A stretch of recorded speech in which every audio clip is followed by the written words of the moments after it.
일본 노선 운항이 재개되면 숨어있던 잠재 수요가 드러날 수도 있는 상황으로 일본 여행 수요는 차츰 회복될 수도 있다는 조심스러운 전망이 나오고 있습니다. 오늘의 헤드라인 기사입니다. 국내 관광 숙박 업체를 대상으로 국내외 OTA와의 수수료율 현황을 살펴본 결과 2019년 외국계 OTA와의 수수료율이 평균 15.2%로 국내 OTA와의 평균 수수료율 12.5%보다 2.7%포인트 높게 나타났습니다. 2016년 대비 2019년 외국계 OTA와의 수수료율은 0.3%포인트, 국내 OTA와의 수수료율은 0.9%포인트 증가했습니다. 국내외 OTA와의 거래관계에서 발생하는 애로사항 또는 정책적 지원 요청 건의사항으로 수수료율 인하 의견이 가장 많이 제안됩니다.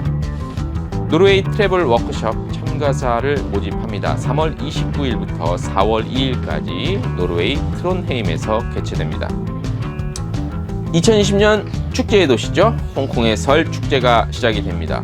홍콩 관광청이 주최하고 캐세이 퍼시픽이 후원하는 캐세이 퍼시픽 인터내셔널 설 카니발이 기존 설날 당일내만 이뤄졌던 퍼레이드 형식을 벗어나 2020년 1월 25일부터 28일까지 나흘 동안 홍콩 서구룡 문화지구 아트파크에서 열립니다. 이스타항공이 제주도와 상하이 취항을 했습니다. 인바운드 수요에 기여할 것으로 보이는데요. 17일부터 주 4회 70% 이상이 중국 수요를 기대하고 있습니다. 트래블데일리 1월 13일자 뉴스를 시작하겠습니다. 네, 여러분 안녕하십니까? 트래블데일리 이 월요일자죠. 1월 13일자 뉴스를 시작해 보겠습니다.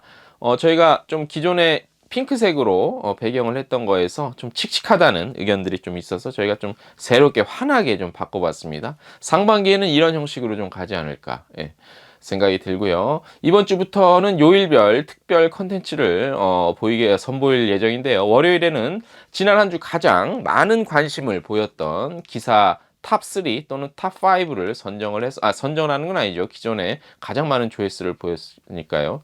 다시 한번 짚어드리도록 하겠습니다. 자, 지난주 첫 번째 1위, 그러니까 가장 많은 조회수를 보인 기사는요. 아웃바운드 지역 쏠림 현상 지속된다는 제목의 기사인데요. 이 내용은 이제 OTA 카약 같은, 그 다음에 또 어디였죠? 클룩 같은 그런 또 모드 투어도 있었고요.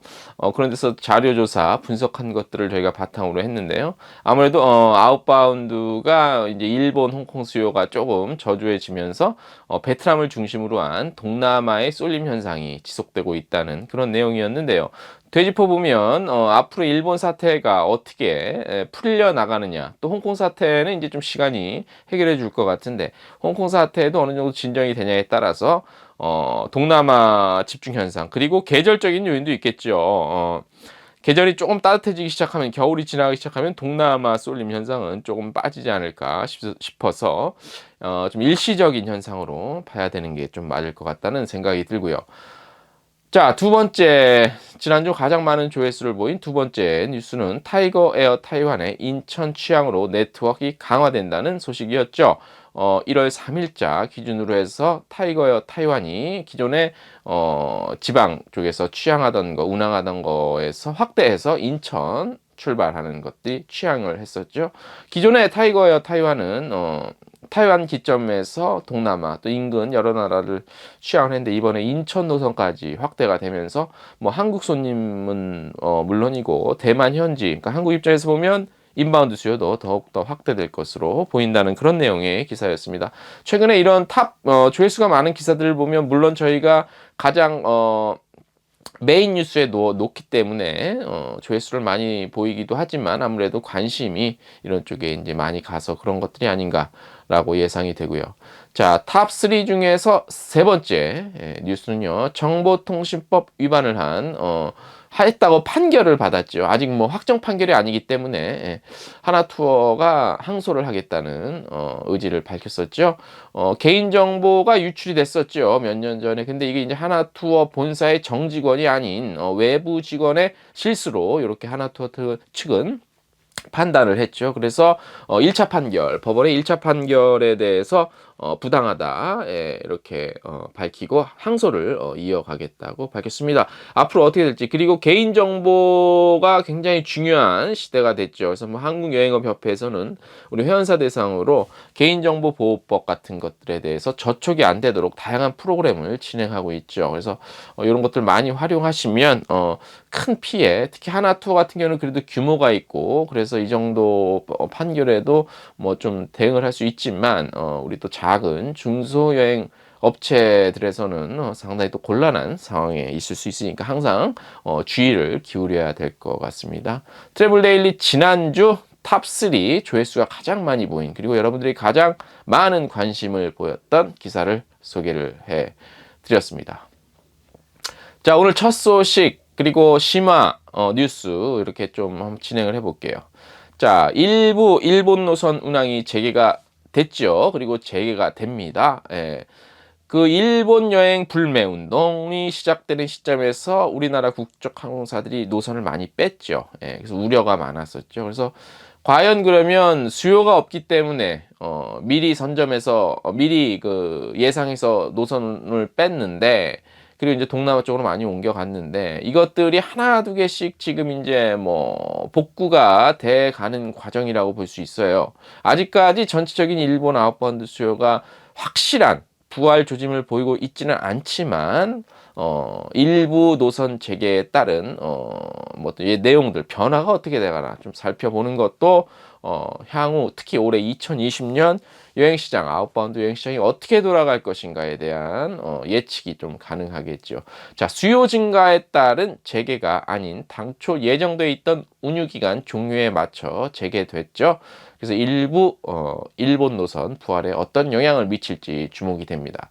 일본 여행 축소 이후 2019년 한국발 일본행 운항 편수는 2018년 133편이었다고 하네요. 여기에서 이 일본 사태 이후 6,604편으로 약 34%가 빠졌는데요.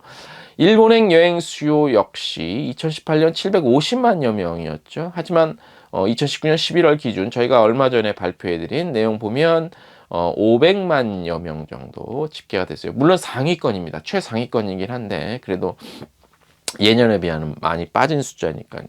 그래서 항공 운항 편수와 비슷한 감소세를 보이고 있긴 해요. 많이 간 총량 빠진 거와 항공편 운항 공급석이 좀 빠진 거 이렇게는 비슷한 양상으로 가고요. 덧붙여서 말씀을 드리면 주요 단체 여행사, 뭐 꼭 단체 패키지 여행사라고 하긴 좀 뭐한데 이제는 아무튼 주요 여행사에서 일본이 빠진 숫자도 요만큼 정도 됩니다. 자, 하지만 일부 일본행 노선 운항이 재개되면 숨어있던 잠재 수요가 드러날 수도 있는 상황으로 보고 있죠. 그래서 일본 여행 수요는 차츰 회복될 수도 있지 않겠느냐라는 조심스러운 전망이 나오고 있습니다. 저희가 이런 소식을 전해드릴 때 사실 조심스럽습니다. 왜냐, 일본의 이번 사태가 어떤 뭐 정치적인 문제로 야기가 됐기 때문에 여론의 행여나 좀 여론을 그쪽으로 좀 물론 저희가 여론을 몰아갈 그런 파워가 있는 매체는 아닙니다만 그래도 그런 쪽으로 몰아가는 것이 아니라는 의견이 또 저쪽 소비자들 층에서는 나올 수가 있어서 이런 소식을 전해드리기가 조금 조심스럽긴 한데 아무튼 통계적으로 보면 그렇게 예상이 된다는 것을 알려드리고요. 자, 대한항공 경우 골프 수요를 감안해서 인천 고마스 노선 3월까지 운항을 하죠. 그쪽이 겨울 골프로 좋으니까. 그 다음에 에어부산 지난 5일부터 인천 가고시마 주 3회 운항을 시작했습니다.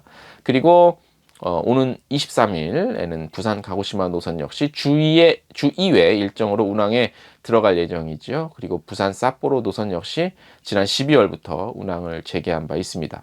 이스타항공 역시요. 지난 12월부터 인천 오키나와 그리고 인천 미야자키, 그 다음에 삿포로 노선 운항을 다시 시작했습니다. 이제 뭐 운항을 시작했다는 거에 큰 의미는 없습니다. 하지만 로드 팩터가 이제 중요합니다. 로드 팩터 탑승률이 이 모든 노선이 80% 이상이라고 합니다. 계절적인 영향 탓도 있겠죠. 하지만 공급석이 다시 채워질 경우 일본 여행 수요에도 영향을 미칠 수 있다고 보는 것이죠. 그렇기 때문에 뭐 저희가 텍스트 뉴스 기사 제목에도 그렇게 잡았지만 노선이 없기 때문에 안 가는 것이냐, 있음에도 안 가는 것이냐라는 것은 이번 일본 사태가 어떻게 마무리될 것인가와 밀접한 관련이 있지 않을까요? 예, 그렇게 봅니다. 자, 저희가 시작하면서 제목만 잠깐 전해드렸는데요. OTA와 숙박업체 거래 구조를 들여다봤습니다. 뭐 저희가 들여다본 건 아니고 저희가 인용을 좀 해왔습니다. 한국문화관광연구원에서 발표한 조사 자료인데요. 외국계 OTA와 관광 숙박업체 간의 거래 실태 종합 분석입니다. 보니까 이제 저희가 주요 소식만 다뤘었는데 그래도 좀 깁니다. 그래서 오늘은 간단하게 여기서 잠깐만 뭐 짚어보겠습니다. 외국계 OTA와 관광 숙박업체 간 거래 실태를 보면 뭐 여러 가지 뭐 수수료율 차이가 있습니다. 전체 내용 중에서 저희가 외국계 OTA와 관광 숙박업체 간의 거래 실태 분석, 그리고 두 번째 시간으로 뭐 다음 주에 텍스트 뉴스로 나갈 건데 경제적 법률적 관점에서 주요 이슈 검토해 본 건데요.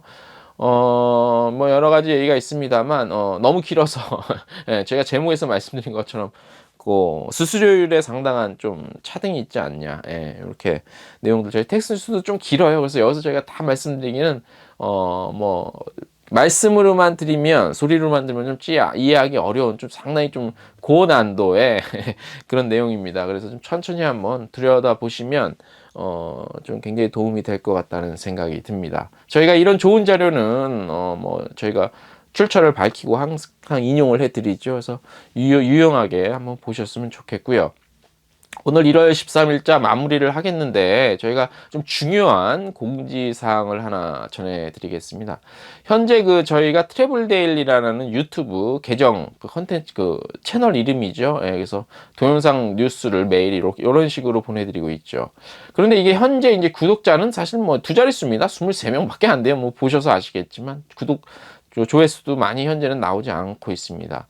그래서 한 가지 부탁을 좀 드리자면 더 이상 구독은 좀 눌러주시지 않았으면 누르지 마십시오. 구독은.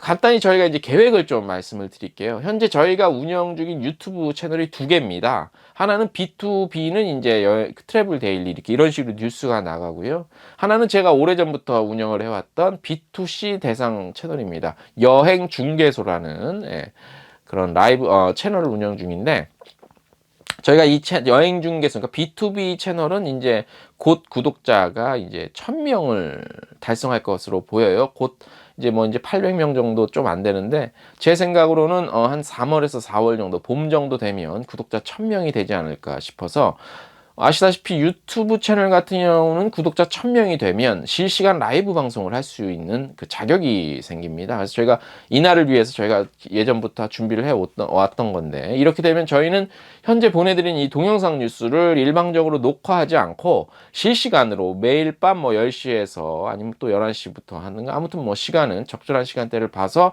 매일 동영상 뉴스를 실시간으로 그러니까 실시간 뉴스로 체제를 변경할 계획이 있습니다. 그렇게 하자면 현재 구독자 뭐 24명밖에 안 되지만 소중한 구독자분들이시긴 한데, 트래블 데일리 채널로는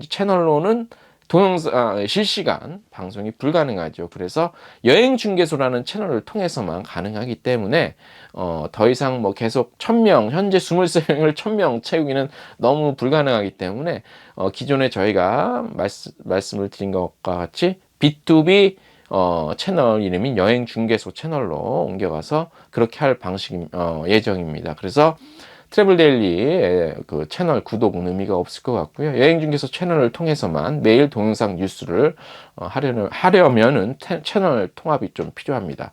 그리고 추가적으로 저희가 실시간 뉴스 전달을 통해서 채널을 운영하면 뉴스 전달을 하면서 이와 비슷한 형식으로 하고요, 매일. 그리고 실시간으로 뉴스를 전달할 때 저희 기존의 여행중개소의 구독자 1000명 이상 되시는 분들이나 또 새롭게 들어오시는 분들이 실시간으로 채팅창을 통해서 소통도 하고요. 또 뭐 저희가 실시간 뉴스를 보내드린 그 시간에 우리 업계에 계신 분들도 같이 채팅 같은 거 같이 참여를 하셔서 소비자와 우리 업계 B2B 여행 업체 간의 어떤 소통, 그리고 어떤 거래도 할 수 있으면 하고요. 여행 상품 같은 것들.